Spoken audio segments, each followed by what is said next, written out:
Good morning all, happy Vishu all. നമ്മളെല്ലാ സബ്സ്ക്രൈബേഴ്സിനും അവരുടെ family മെമ്പേഴ്സിനും Vishu ആശംസകൾ നേരുന്നു. മാർക്കറ്റിലേക്ക് വരുമ്പോൾ നമുക്ക് നല്ലൊരു വിഷു കണി തന്നെയാണ്. നിഫ്റ്റി ഏകദേശം ഒരു 300 പോയിന്റിന്റെ ഒരു പ്ലസ്സിലാണ് നിൽക്കുന്നത്.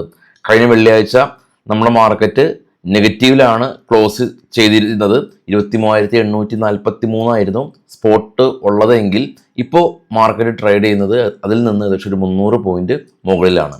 കഴിഞ്ഞ ദിവസം നമ്മുടെ ഇൻഫ്ലേഷൻ ഡേറ്റ വന്നിരുന്നു. 3.4 ആണ് മികച്ചൊരു ഇൻഫ്ലേഷൻ ഡേറ്റയാണ് വന്നിരുന്നത്. അപ്പോൾ ട്രംപിൻ്റെ ഭാഗത്തു നിന്ന് ഇറാനായിട്ടുള്ള ചർച്ചകൾ, അല്ലെങ്കിൽ ഹോർമോസ് കടലിടുക്ക് വഴി കൂടുതൽ ഷിപ്പുകൾ കടന്നു പോകുന്നു, ഒമാൻ എയർവേസ് സർവീസ് പുനരാരംഭിക്കുന്നു, അങ്ങനെയൊക്കെയുള്ള പോസിറ്റീവായിട്ടുള്ള ന്യൂസുകളാണ് നമുക്ക് ഈ ഒരു ദിവസങ്ങൾ കാണാൻ സാധിക്കുന്നത്. കൂടാതെ ഇന്ന് ICC Prudential, ICC AMC, just Dale തുടങ്ങിയ കമ്പനീസിൻ്റെ റിസൾട്ട് വരും. അതെല്ലാം തന്നെ അത് റിഫ്ലക്റ്റ് ചെയ്യും.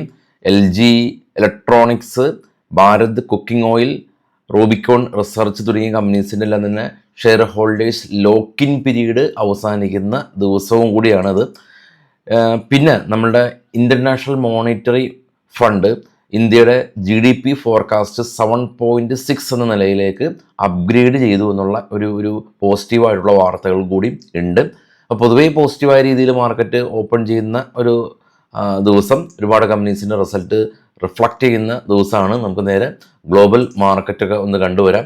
ഏറ്റവും ടോപ്പിൽ ഗോൾഡ് $24 ഉയർന്ന് 4,866 സിൽവർ 1.2% ഉയർന്ന് 80 ബിറ്റ്കോയിൻ 74,000 ബ്രന്റ് ഓയിൽ ഇടിഞ്ഞ് 94 cool down, natural gas 2.5. Nifty കാണാം ഇൻഡിക്കേറ്റ് ചെയ്യുന്നത് 24,224 ഡോ ഫ്യൂച്ചറും നാസ്ഡാക്ക് ഫ്യൂച്ചറും ഇപ്പോൾ ട്രേഡ് ചെയ്യുന്നത് പോസിറ്റീവാണ്. ഏഷ്യൻ മാർക്കറ്റുകളായിട്ടുള്ള ചൈന, കൊറിയ, ജപ്പാൻ മാർക്കറ്റുകളെല്ലാം തന്നെ പോസിറ്റീവാണ്. ഡാക്സ്, CSE 40, FTSE ഇന്നലെ ക്ലോസ് ആയ യൂറോപ്യൻ മാർക്കറ്റ് പോസിറ്റീവായിരുന്നു. ഡോയും നാസ്ഡാക്കും ഇന്നലെ ക്ലോസ് ആയ ഡോയും നാസ്ഡാക്കും പോസിറ്റീവായിരുന്നു. US വിക്സ് ഇന്നലെ കാണാം അവിടെ 17ലേക്ക് എത്തി നിൽക്കുന്നുണ്ട്. ഇന്നലെയും അവിടെ 4% ഇടിവ് രേഖപ്പെടുത്തി. അപ്പോൾ നമ്മുടെ ഇന്ത്യ വിക്സ് ആണ് സ്പൈക്ക് ആയ അവസ്ഥയിലുള്ളത്. ഇത് US മാർക്കറ്റിൽ ലിസ്റ്റ് ചെയ്ത US കമ്പനികളാണ്. NVIDIAയും ആമസോണും ഗൂഗിളും ആപ്പിളും എല്ലാം തന്നെ ഗംഭീര റാലിയിലായിരുന്നു അവസാനിപ്പിച്ചത്. ഇത് ഇപ്പോൾ ട്രേഡ് ചെയ്യുന്ന യൂറോപ്യൻ ഫ്യൂച്ചറാണ്, പോസിറ്റീവാണ് ട്രേഡിങ് തുടരുന്നത്. അപ്പോൾ ഇപ്പോൾ പൊതുവേ കാണുകയാണെങ്കിൽ എന്താ, US വിക്സ് ക്രാഷ് ചെയ്തു, ക്രൂഡ് ഓയിൽ ക്രാഷ് ചെയ്തു. ഇന്നലെ ക്ലോസ് ആയ യൂറോപ്യൻ മാർക്കറ്റ് പോസിറ്റീവായിരുന്നു. ഇപ്പോൾ ട്രേഡ് ചെയ്യുന്ന യൂറോപ്യൻ US ഫ്യൂച്ചേഴ്സ് പോസിറ്റീവാണ്. ഇപ്പോൾ ട്രേഡ് ചെയ്യുന്ന ഏഷ്യൻ മാർക്കറ്റുകൾ പോസിറ്റീവാണ്. നമുക്ക് ഇന്നും നമ്മുടെ മാർക്കറ്റിൽ 300 പോയിൻറ്റിൻ്റെ അപ്സൈഡ് പ്രതീക്ഷിക്കാം. കൂടാതെ തന്നെ ഇന്ത്യ വിക്സ് ഇന്ന് ക്രാഷ് ആകുമെന്നും നമുക്ക് അനുമാനിക്കാം. ഇതൊക്കെയാണ് മാർക്കറ്റിലുള്ള ഒരു വൺ ലൈൻ ആയിട്ടുള്ള പരിപാടികൾ. ഇനി നേരെ നമുക്ക് സ്റ്റോക്കുകളുടെ വാർത്തകളിലേക്ക് നമുക്ക് പോകാം. ഇത് ബൈസൽ റെക്കമെൻഡേഷനൊന്നുമല്ല. അതിന് മുമ്പ് നമ്മളുടെ ഓൺലൈൻ ആയിട്ട് സ്റ്റോക്ക് മാർക്കറ്റ് പഠിക്കാൻ താല്പര്യമുള്ള ആളുകൾക്ക് ഫസ്റ്റ് കമൻറ്റിൽ നമ്പർ പിൻ ചെയ്ത് വെച്ചിട്ടുണ്ട്. ഒരു SLൻ്റെ സഹായത്തോടു കൂടിയിട്ട് എല്ലാ സ്റ്റോക്ക് മാർക്കറ്റ് കോഴ്സും പഠിക്കാൻ പറ്റും. ബന്ധപ്പെടുക. സ്റ്റോക്കുകളുടെ വാർത്തയിൽ ആദ്യം ജസ്റ്റ് ഡെയിലാണ്. ജസ്റ്റ് ഡെയിൽ നെറ്റ് പ്രോഫിറ്റ് 37% ഇടിവ് രേഖപ്പെടുത്തി. റവന്യൂ എന്നാൽ 6% അപ്സൈഡ് ആയിരുന്നു. LIC 1:1 എന്ന റേഷ്യോയിൽ അവർ ബോണസ് ഷെയർ ഇഷ്യൂ ചെയ്യുന്നുണ്ട്.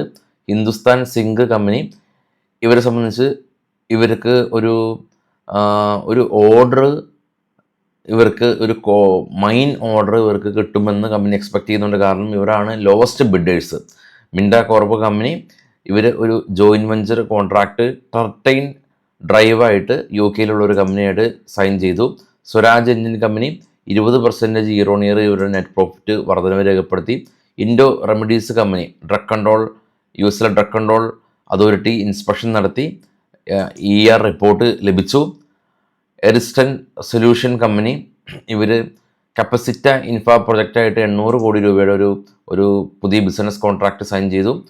HG ഇൻഫ്രാ കമ്പനി 519 കോടി രൂപയുടെ ഓർഡർ ലഭിച്ചു. ICC Prudential നെറ്റ് പ്രോഫിറ്റ് 58% ഉയർന്ന് 600 കോടി രൂപ കരസ്ഥമാക്കി. റെയിൽടെയിൽ 215 കോടി രൂപയുടെ ഓർഡർ ലഭിച്ചു. ആനന്ദരതി നെറ്റ് പ്രോഫിറ്റിൽ 16% വർധനവ് രേഖപ്പെടുത്തി. നുവാക്കോ വിസ്റ്റ നെറ്റ് പ്രോഫിറ്റ് അവർ 146 കോടി രൂപ ഉണ്ടായിരുന്നു. അപ്പോൾ അതിൽ നിന്ന് 15% പ്രോഫിറ്റ് ഇടിവാണ് ഈ തവണ രേഖപ്പെടുത്തിയത്. അദാനി എനർജി സൊല്യൂഷൻ കമ്പനി 1000 മെഗാവാട്ടിൻ്റെ ഒരു high speed voltage transmission link company inaugurate ചെയ്യുന്നുണ്ട്. കൽപ്പാത്രൂ പ്രൊജക്റ്റ് പ്രീസെയിൽസ് അവർ 4500 കോടി രൂപയിൽ നിന്ന് 5200 പ്രോഫിറ്റ് പ്രീസെയിൽസ് ഉയർന്നു എന്നുള്ളതാണ്. ഇനി ഓപ്പൺ ഇൻട്രസ്റ്റുകൾ പരിശോധിക്കാം. ഏറ്റവും മിഡിലായിട്ട് കാണാം 23,850 നിഫ്റ്റിയുടെ സ്പോട്ട് പ്രൈസാണ്. PCR 1.1 ആയിരുന്നു. അപ്പോൾ കോൾ സൈഡിൽ ഏറ്റവും നിയറസ്റ്റ് ആയിട്ട് ഷോർട്ട് ചെയ്ത 24,000 ഇന്ന് ട്രാപ്പാവും, 24,500 ഇന്ന് ട്രാപ്പാവും. കാരണം മാർക്കറ്റ് ഓപ്പൺ ചെയ്യുന്നത് ഏകദേശം ഒരു 24,300 മുകളിലാണ്. അപ്പോൾ ഒരു ഷോർട്ട് കവറിങ് റാലി പെട്ടെന്ന് തന്നെ എക്സ്പെക്റ്റ് ചെയ്യാം. അപ്പോൾ മേജർ ഈ ഒരു വീക്കെൻഡിൽ 24,500 ആയിരുന്നു ഉണ്ടായിരുന്നത്. അത് 25,000 മേജർ റെസിസ്റ്റൻസ് സോണായിട്ട് കൊണ്ടേക്കാം. പക്ഷെ അത് വളരെ പെട്ടെന്ന് വളരെ ഈസി ആയിട്ട് 25,000 എത്താനുള്ള സാധ്യതകളില്ല. അതിന് മുമ്പും ഉണ്ട് പല പല റെസിസ്റ്റൻസ് സോണുകൾ. 24,750 വലിയൊരു റെസിസ്റ്റൻസ് സോണാണ്. എനിവേ ആളുകൾ പൊതുവെ കൂടുതൽ ഫണ്ട് ഇറക്കാൻ സാധ്യതയുണ്ട്. FISൻ്റെ കാര്യമല്ല, റീറ്റെയിലേഴ്സ്, അതായത് നിഫ്റ്റി 24,000 മുകളിൽ സസ്റ്റെയിൻ ചെയ്തതിന് ശേഷം ഇൻവെസ്റ്റ് ചെയ്ത് കളയാം എന്നുള്ള രീതിയിൽ വെയിറ്റ് ചെയ്യുന്ന ആളുകളുണ്ടാവാം. അപ്പോൾ അവരെ സംബന്ധിച്ച് മേജർ സോണുകളൊക്കെയാണ് 24,000. അപ്പോൾ അതിൻ്റെയൊക്കെ മുകളിൽ മാർക്കറ്റ് പോകുന്നത് പുതിയ ഫണ്ട് ഇൻഫ്ലോ വന്നേക്കാം. അപ്പോൾ വൈകിട്ട് കാണാം. Thank you all.